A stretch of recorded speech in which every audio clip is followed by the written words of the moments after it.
तो good morning, नमस्कार साथियों। कैसे हो? आप सब अच्छे होंगे, मस्त होंगे, लाजवाब होंगे, खुश होंगे, है ना? तो आप जुड़ चुके हो माँ सरस्वती एजुकेशन संस्थान बाड़मेर से। तो आज हम स्टार्ट करने जा रहे हैं ऑनलाइन प्लेटफॉर्म डिजिटल माध्यम से, जिसके ऊपर हम ऑनलाइन बेसिस स्टार्ट करने जा रहे हैं। तो पहले हम स्टार्ट करेंगे आर्ट एंड कल्चर, कला एवं संस्कृति के बारे में। तो हम पहले टॉपिक स्टार्ट करेंगे लोक नृत्य। लोक नृत्य से पहले हम थोड़ा सा कला संस्कृति है क्या, इसके बारे में हम थोड़ा सा डिटेल में बता देते हैं आपको, है ना। कला का अर्थ होता है हुनर, टैलेंट।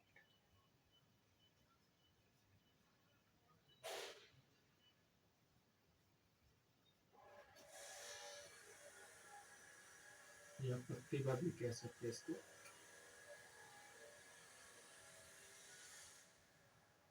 और संस्कृति का अर्थ होता है प्रथा।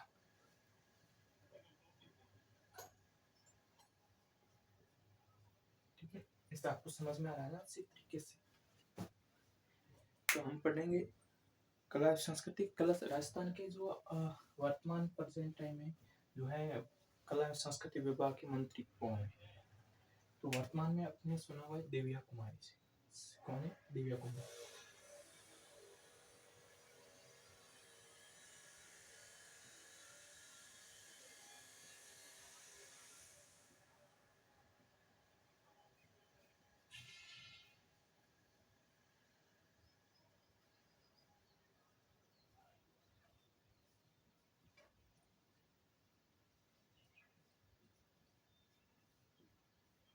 कला संस्कृति विभाग मंत्री कौन है राजस्थान के प्रेजेंट टाइम में? अपने श्रीमती दिव्या कुमारी।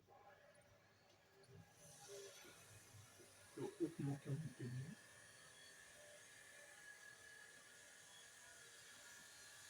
इनके पास प्रेजेंट टाइम में सब 5 या सब पद इनके पास है।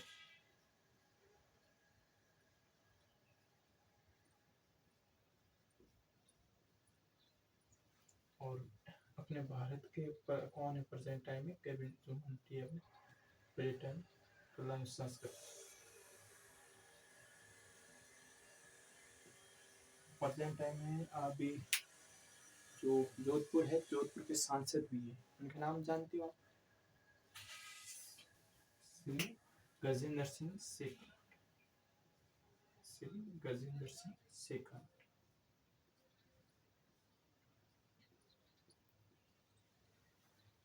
गजेंद्र सिंह शेखावत।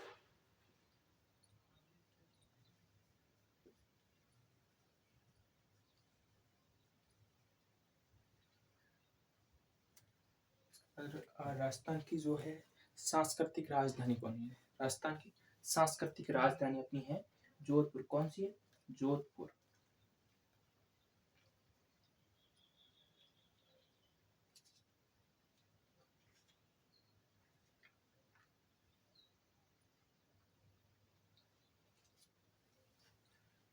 राजस्थान की सांस्कृतिक राजधानी कौन सी?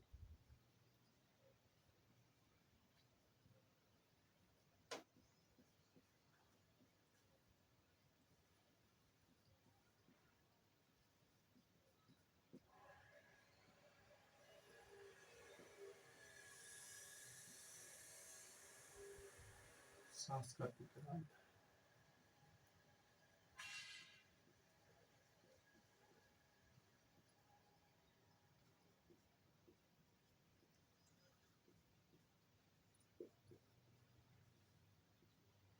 कौन सी प्रोजेक्ट टाइम में? अपनी जोधपुर।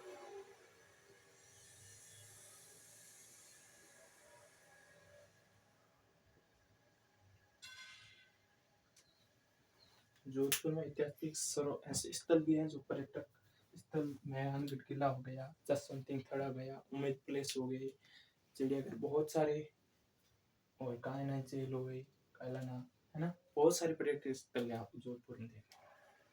तो अब हम पढ़ेंगे लोक नृत्य के बारे में। लोक नृत्य के बारे में थोड़ी सी संस्थान है उसके बारे में पढ़ लेते हैं ना। जो अपनी संस्थान है इसकी स्थापना कब हुई थी, मुख्यालय का है, यूनेस्को के बारे में पढ़ते हैं। हमें जो हमारे राजस्थान के ऐसे जो है सांस्कृतिक स्थल धरोहर शामिल किया गया है। उसके बारे में भी पढ़ेंगे। उससे पहले हम पढ़ते हैं यूनेस्को की जो है संस्था है, उनकी स्थापना कब हुई। लेकिन उससे पहले हम पढ़ते हैं लोक नृत्य के बारे में। अपना राजस्थान का राज्य नृत्य कौन सा है?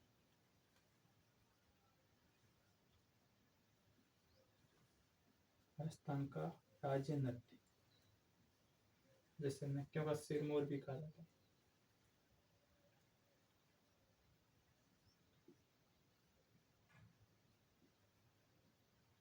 कौन सा है? घूमर। कौन सा है? घूमर। को राज्य नृत्य कब दिया गया? 1986 में। और राजस्थान का शास्त्रीय नृत्य एकमात्र कौन सा है? राजस्थान का शास्त्रीय नृत्य।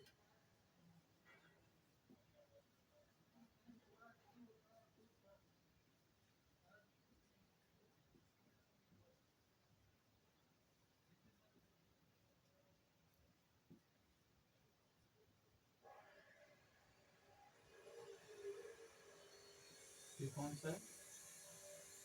राजस्थान कौन सा है? कथक नृत्य। कौन सा है? कथक नृत्य।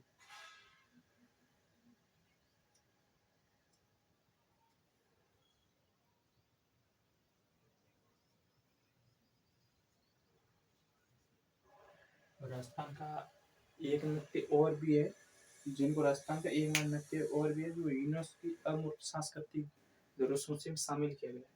राजस्थान के सांस्कृतिक जो है अमूर्त धरोहरों है उसमें शामिल किया गया है। कौन सा नृत्य? कालबेलिया नृत्य कब शामिल किया गया था?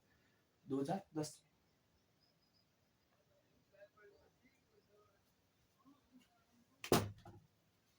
अगला पॉइंट है राजस्थान का एकमात्र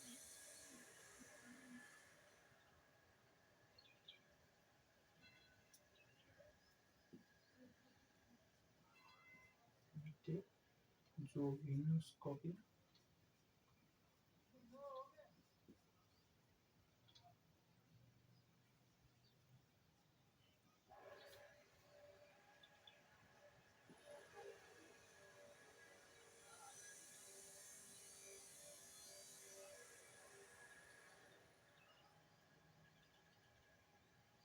सांस्कृतिक धरोहर अमूर्त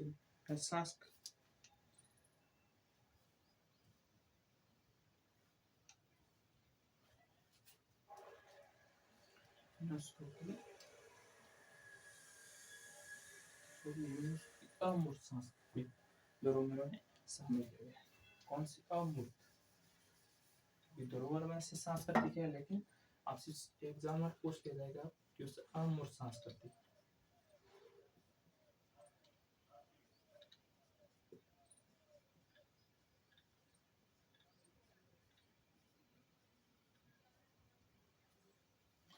धरोहर में कौन सा शामिल किया गया है? कालबेलिया नृत्य। धरोहर में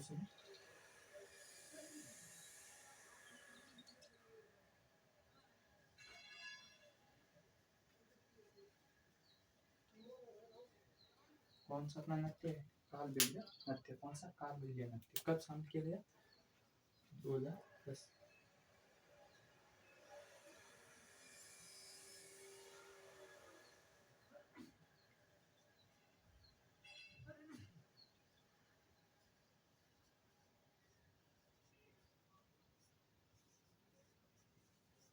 कौन सा नृत्य? कालबेलिया नृत्य। यानी आज हम पढ़ते हैं आर्ट एंड कल्चर के बारे में। किसके बारे में? आर्ट एंड कल्चर के बारे में। आर्ट एंड कल्चर का अर्थ क्या होता है? ये कला एवं संस्कृति। कला का अर्थ क्या होता है? हुनर, टैलेंट, प्रतिभा। नहीं, कोई भी कलाकार हो वो अपने क्षेत्र का क्या होता है? प्रधान होता है। जैसे कोई अपने कारीगर मान लीजिए मकान कोई कारीगरी कर रहा है तो मकान की सनाई करने वाला वही कर सकता है सनाई, और कोई नहीं कर सकता है। ऐसा नहीं कि कोई लोहे का कारीगर है वो आपके सनाई करके नहीं कर सकता। तो वही क्या उसके अंदर वो अपने फील्ड का वो अपना फील्ड का क्या है? उसका टैलेंट, अपने फील्ड का हुनर उसी के अंदर। जैसे टैलेंट, प्रतिभा बयान है। संस्कृति का अर्थ है प्रथा, है ना।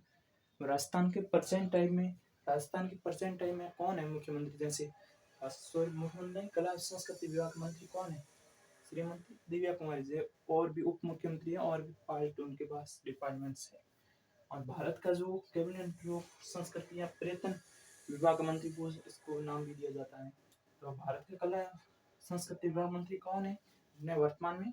और जोधपुर के सांसद है श्री गजेंद्र सिंह शेखावत, जो भी भारत के डिपार्टमेंट है पर्यटन विभाग मंत्री है। पूछ ली जाए राजस्थान की सांस्कृतिक राजधानी कौन सी है? सांस्कृतिक राजधानी कौन सी है? जोधपुर। डायरेक्ट क्वेश्चन आ जाए राजस्थान की राजधानी तो आएगा जयपुर, लेकिन सांस्कृतिक यदि पूछ ली जाए तो जोधपुर आएगा। और राजस्थान का स्टेट डांस पूछ ले तो कौन सा? घूमर। घूमर को कब दर्जा दिया गया? 1986 में। और राजस्थान का एकमात्र शास्त्रीय नृत्य कौन सा है? कथक। और दूसरा, राजस्थान का एकमात्र ऐसा कौन सा नृत्य जो यूनेस्को की अमूर्त सांस्कृतिक सूची में शामिल किए गए? तो कौन सा नृत्य? कालबेलिया नृत्य। अब हम पढ़ेंगे कालबेलिया नृत्य, है ना। इसके बाद हम पढ़ते हैं यूनेस्को की स्थापना कब की गई, इसका मुख्यालय कहाँ है, और कौन सी स्थल है जो अपने राजस्थान के उस सूची में शामिल किए गए हैं, उसके बारे में हम जानकारी देंगे आपको। इसके बारे में हम पढ़ेंगे लोक नृत्य। और उसके जैसे अपना टॉपिक समाप्त होगा, उसके बाद अपने क्या करें, MCQ का जो पर्सन है वो लेके आएंगे, है ना। तो एग्जामर साथते हैं डायरेक्ट।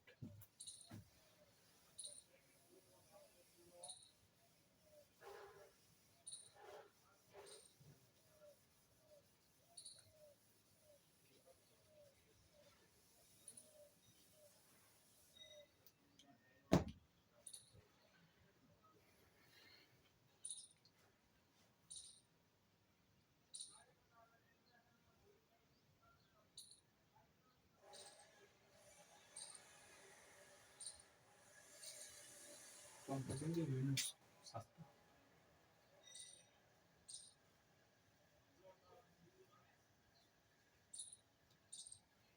पहले हम पढ़ेंगे यूनेस्को शास्त्र।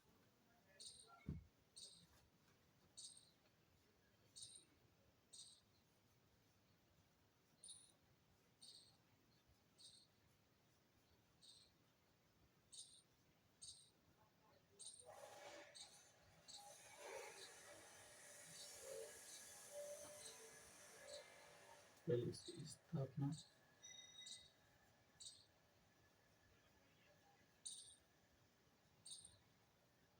मुख्यालय कहाँ है? मुख्यालय यानी यूनेस्को की स्थापना कब की गई, इसका मुख्यालय कहाँ पर है, और इसका उद्देश्य क्या है, ये मेन 3 पॉइंट आपके याद रखना है।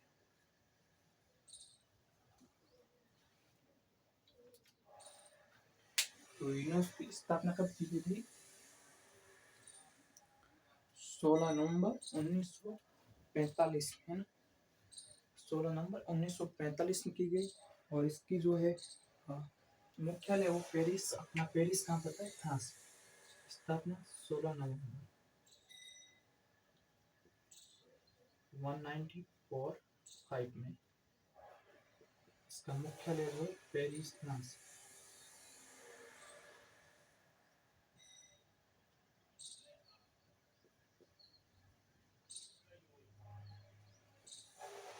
इसका उद्देश्य क्या है, यानी उद्देश्य इसका ये कि शिक्षा और विज्ञान और संस्कृति को बढ़ावा देना। शिक्षा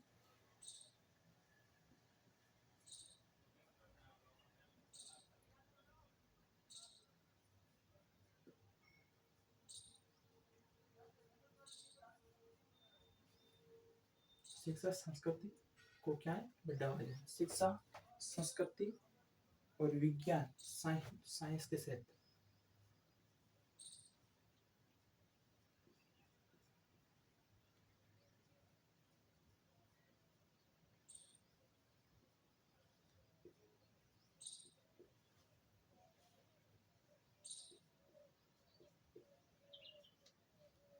यानी यूनेस्को संस्था।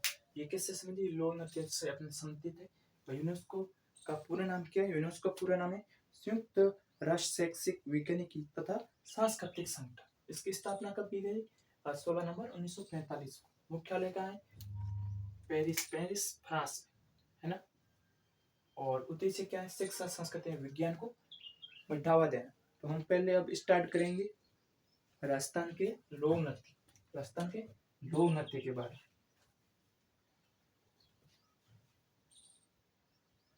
तो हम स्टार्ट करेंगे राजस्थान को लोक नृत्य कितने क्षेत्रों में बांटा गया है, कितने भागों में विभाजित किया गया है, उसके बारे में हम स्टार्ट करेंगे। अपना टॉपिक रहेगा लोक नृत्य।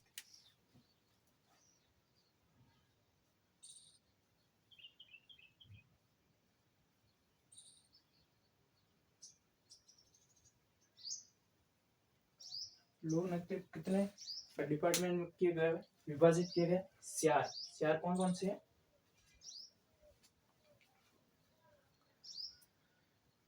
पहला अपना व्यावसायिक लोक नृत्य, और दूसरा है क्षेत्रीय लोक नृत्य, तीसरा अपना है धार्मिक लोक नृत्य, और 4 नंबर है वो अपना लोक नृत्य आता है जनजातीय लोक नृत्य। तो आज हम बात करते हैं व्यावसायिक लोक नृत्य के बारे में।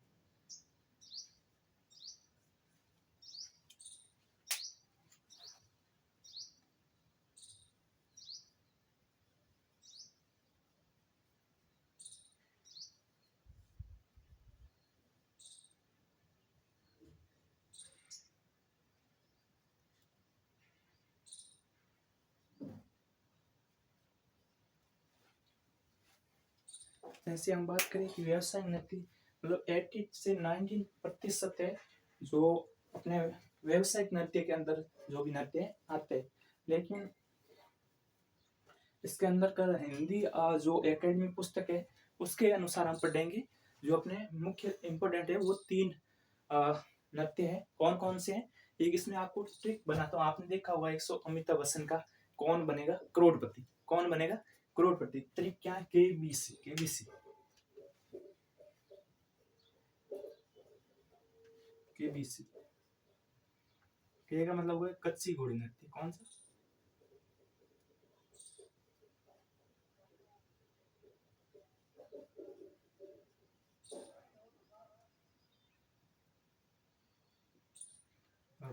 बी का होता है हवाई नृत्य। बी का अर्थ होता है हवाई नृत्य।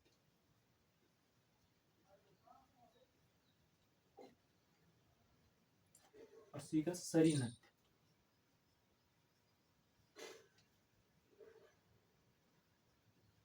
तो अब हम कच्ची घोड़ी के बारे में थोड़ा सा बात करते हैं, समझाते हैं, है ना। कच्ची घोड़ी नृत्य है जो किस क्षेत्र में किया जाता है? जो किया जाता है अपना सीकर और कुसामन डीडवाना, डीडवाना कुसामन, है ना। ये इसमें कच्ची घोड़ी नृत्य है। इसमें 8 लोग पुरुष है जो भाग लेते। 8 पुरुष लोग ही भाग क्यों लेते? इसमें कहानी है वो आप बाद में बताऊंगा, है ना। और इसमें पुरुष है कच्ची घोड़ी नृत्य में पुरुष है जो प्रधान होता है, पुरुष है जो प्रधान होता है।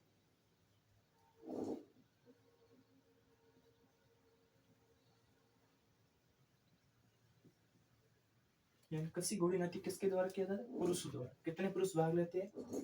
8 पुरुष। कितने पुरुष भाग लेते हैं? 8 पुरुष। और ये क्या करते हैं? 2 पंक्ति बनाते हैं। 2 पंक्ति कितनी? 6 की।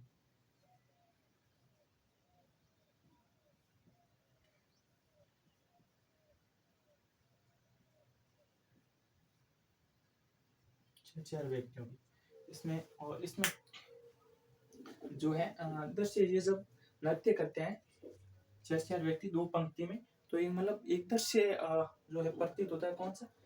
फूल के मुरझाने और फूल के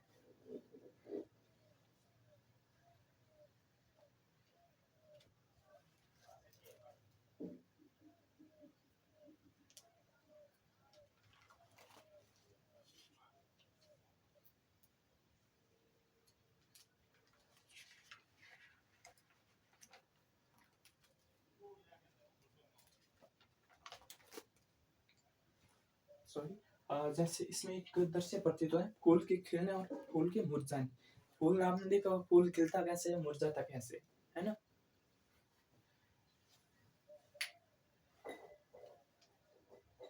इसमें क्षेत्र होगा आपका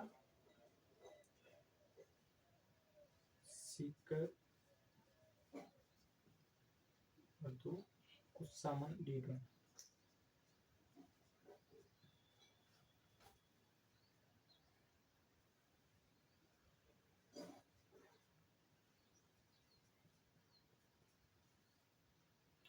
जब पुरुष करते हैं, पुरुष इस नृत्य को करते समय क्या करते हैं, वो अपने पैरों पर जो है लकड़ी की एक घोड़ी बांधकर ये नृत्य करते हैं।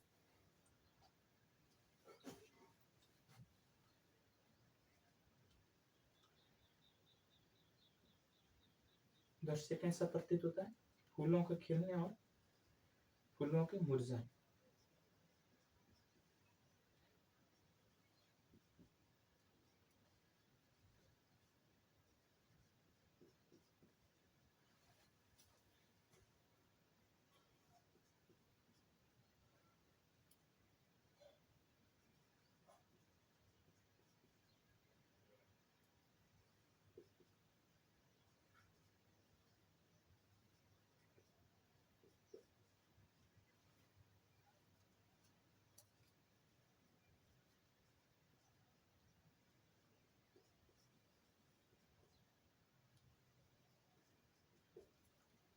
यानी कच्ची घोड़ी नृत्य में आपसे क्वेश्चन आ गया, ऐसा कौन सा राजस्थान का लोक नृत्य है जिसके अंतर्गत क्या होता है कि आपसे सवाल आ जाए, ऐसा कौन सा राजस्थान का लोक नृत्य है जिस नृत्य में फूलों को खिलने और फूलों के मुरझाने सा दृश्य प्रतीत होता है। तो कौन सा, कच्ची घोड़ी नृत्य। याद हो जाएगा, केबीसी, कौन बनेगा करोड़पति, कौन बनेगा करोड़पति। तो इसमें एक वाद्य यंत्र का प्रयोग किया जाता है, कौन सा वाद्य यंत्र है, झांझ वाद्य यंत्र। कौन सा, झांझ।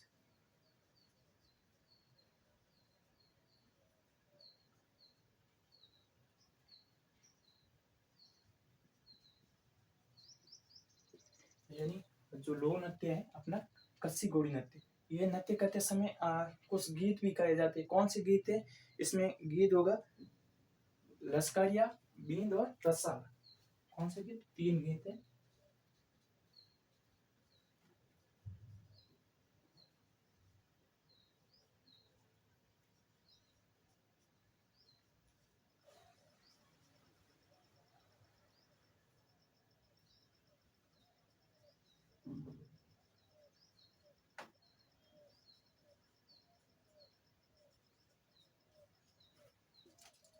और इसके कुछ प्रमुख कलाकार भी हैं, जो 3 कलाकार है अपने। एक तो है अपने संवरलाल गहलोत। संवरलाल गहलोत कहाँ के, अपने जोधपुर के। दूसरे हैं गोविंद पारिक, जो आपने कहाँ से है, टोंक से। और 3 नंबर अपने हैं पूर्णनाथ सपेरा। है ना, ये 3 अपने जो है कच्ची घोड़ी नृत्य के अपने प्रसिद्ध कलाकार है। याद लिख देते हैं ना जगह पर। प्रसिद्ध कलाकार कौन है,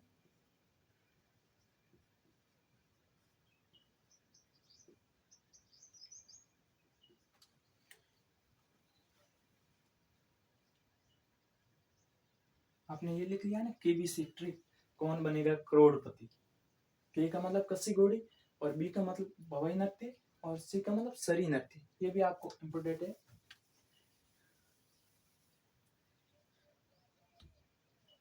प्रसिद्ध कलाकार 1 नंबर अपना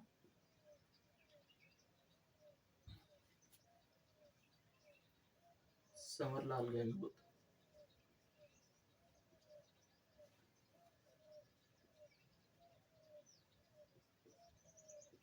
कहाँ के हैं, जोधपुर।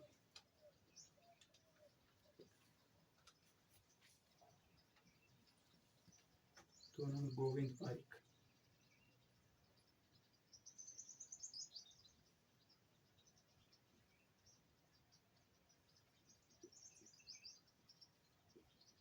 और एक बार पारिक है टोंक। 3 नंबर अपना पूर्णनाथ सपेरा।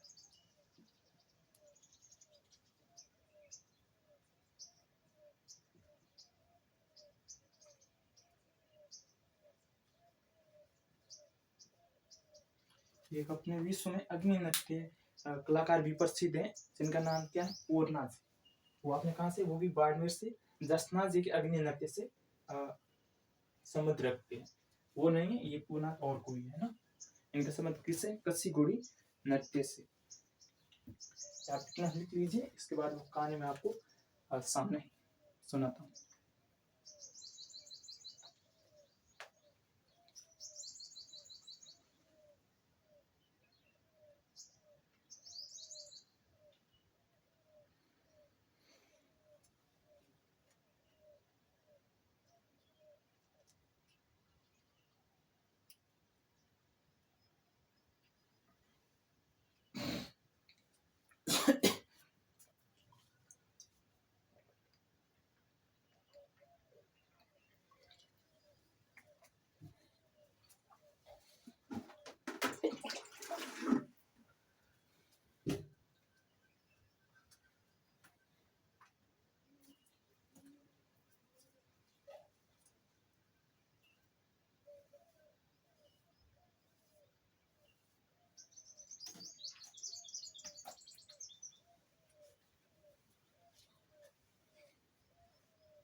आइयो सबने लिख लिया होगा है ना। तो अब हम बताते हैं कि कच्ची घोड़ी नृत्य किसकी मतलब बात किया जाता है, तो इसके बारे में थोड़ी सी कहानी बताते हैं।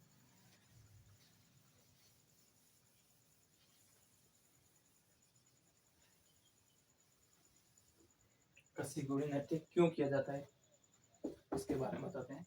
यानी अपने डीडवाना सीकर और डीडवाना कुसाम, इसमें 8 लोग ही भाग क्यों लेते हैं इसके बारे में भी थोड़ा।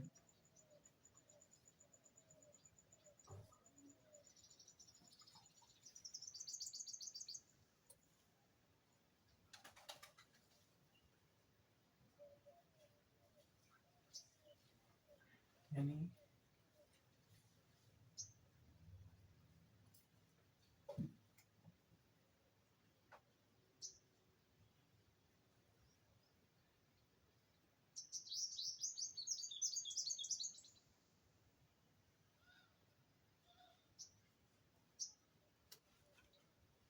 अपने उस जमाने की बात है जहाँ पे क्या था, 5 व्यक्ति गए थे। अपने सीकर के 3 व्यक्ति गए डीडवाना कुसामन में। कहाँ गए थे? घोड़े लाने के लिए गए थे अपने महाराष्ट्र। महाराष्ट्र का एक गांव पड़ता है नवपुरा, नयापुरा। महाराष्ट्र का कौन सा गांव होता है?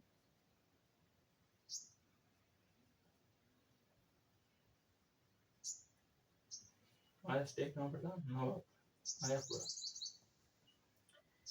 उसमें क्या हुआ था, मतलब व्यक्ति गए थे वहां। यहाँ से उस समय में इतना पैसा नहीं होता कि वो किसी साधन में जा सके, किराया देके। तो कहाँ पैदल गए थे वहां पे, पैदल गए थे। वो 8 व्यक्ति थे, उन्हें 8 घोड़े खरीदे थे। तो वापस आ रहे थे तो उनका क्या है, अंधेरा हो गया, रात आ गई, शाम का समय हो गया, संध्या का समय हो गया था। तो उनको क्या भोजन करना था, आराम करना था। तो ऐसे मतलब एक तो घोड़ों को भी क्या है, घोड़ों को भी आराम करना था, घोड़ों को भी खाना परोसा या पानी पिलाना था। उनके पास तो ऐसा स्रोत, कुछ तालाब या नदी के किनारे वो क्या है रुक गए थे, एक तालाब के पास रुक गए थे। और शाम का समय था तो उन्होंने भोजन किया, और वो जो घोड़े थे घोड़ों को भी पेड़ों से बांध दिया था। और नाइट का समय था, नाइट के समय घोड़ों भी बांध दिया था। तो वो भोजन कर लिया, भोजन करने के बाद उनको आराम आराम कर लिया। तो उनको गहरी नींद आ गई, गहरी नींद आ गई। तो 8 घोड़ों क्या उन्होंने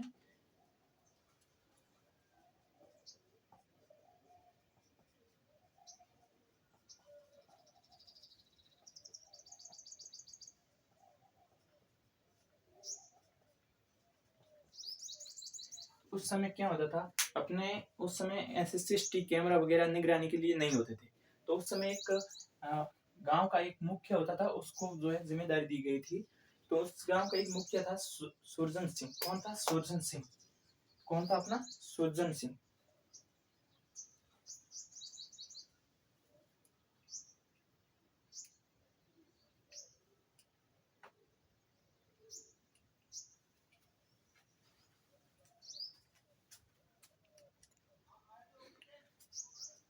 तो उस व्यक्ति का नाम था सुरजन सिंह। तो सुरजन सिंह क्या है, उस गांव की निगरानी करता था।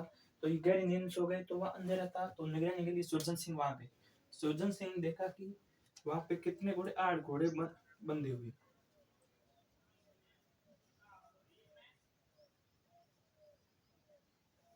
तो उन घोड़ों को क्या किया, खोला और उठा के अपने घर निवास स्थान पर ले गए। वहां अपना एक स्थान होता है घोड़ों का, तो वहां पे उन घोड़ों को बांध दिया, क्योंकि वो घोड़े उनको किस समय लगती, वो अच्छे घोड़े थे, तो उनको वहां पे बांध दिया।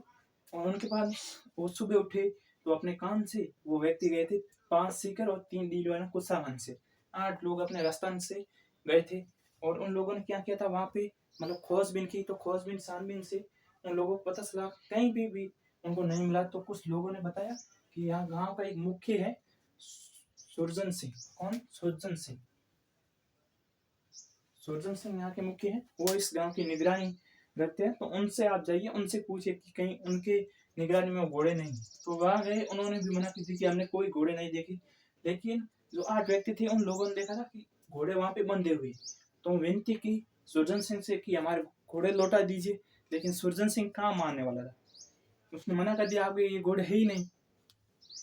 तो फिर वहां से ये अपने राजस्थान के 8 लोग थे, वहां से सलवे उसी स्थान पर वापस चले गए। तो चले गए जहाँ पे वो रात को विश्राम कर रहे थे।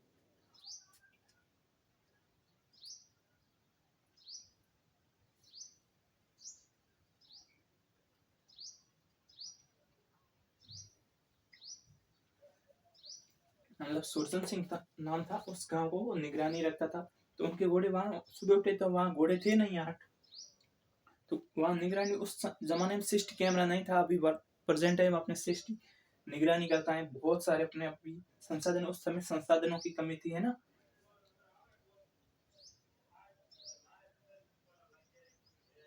सुरजन सिंह तो, और वहां से बहुत खोजबीन करने के बाद अपने जो व्यक्ति गए थे 8 लोग, उनकी बहुत खोजबीन करने के बाद भी पता नहीं चला।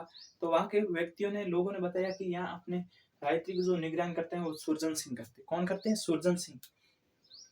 तो सुरजन सिंह के पास गए, लेकिन घोड़े वहां बंधे हुए थे। तो सुरजन सिंह के मना कर दिया कि आपके घोड़े नहीं। तो वही अपने 8 लोग थे, वो अपने उसी स्थान पे आए थे वापस, जो वहां पे निगरानी कर रहे थे। वहां पे निगरानी कर रहे थे, मतलब निगरान, जहाँ पे उन्होंने विश्राम किया था रात्रि के समय, तालाब के किनारे पेड़ों से अपने घोड़ों को वहां पे बांध कर रखा था। तो उसी समय वापस आकर सभी लोग कह रहे थे कि वापस चलेंगे, रास्ता में क्या मुंह दिखाएंगे, अपने पास पैसे नहीं, हम घोड़े लाने के लिए आए थे। लेकिन अपने राजस्थान वाले हार कहाँ मानने वाले। तो उन्होंने कहा कि हम 8 लोग हैं, जाकर मुकाबला करते। तो उनके पास उस समय तलवारें भी हुआ करते, क्योंकि डाकू चोर उस समय बहुत हुआ करते थे। तो 8 लोगों ने वहां जाके ललकारा, किसको? सुरजन सिंह को। और वहां पे गांव के एक ही आवाज पे सुरजन सिंह के साथ 256 लोग आ गए थे। कितने? 256 लोग। और आप मानोगे नहीं, इन 8 लोगों ने 108 लोगों को पर बरसात कर दी, यानी 108 लोगों को वहां पे उस युद्ध में मार दिया था, 108 लोगों को। और बाकी बचे 147।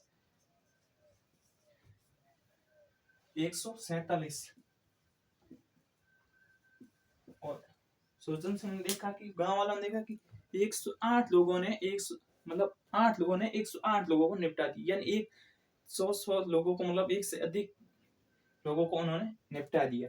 तो उन्होंने बाकी सभी लोगों को देखा कि हम यहाँ से भागेंगे तो अच्छा रहेगा अपने लिए। तो वहां से 147 लोग थे, अपनी जान बचाकर भागे। और बाकी उसके बाद जो बचे हुए लोग थे, उसके बाद अपने 8 लोग थे, घोड़ों को लेके राजस्थान में वापस आ गए अपने स्थान पर, सीकर और डीडवान को सामान से। उसके बाद जो ये लोक नृत्य है, व्यवसाय का अपना कच्ची घोड़ी नृत्य किया जाता है। समझ में आ गया? और बाकी का हम पढ़ेंगे भवाई नृत्य और सरी नृत्य कल। Okay, thank you.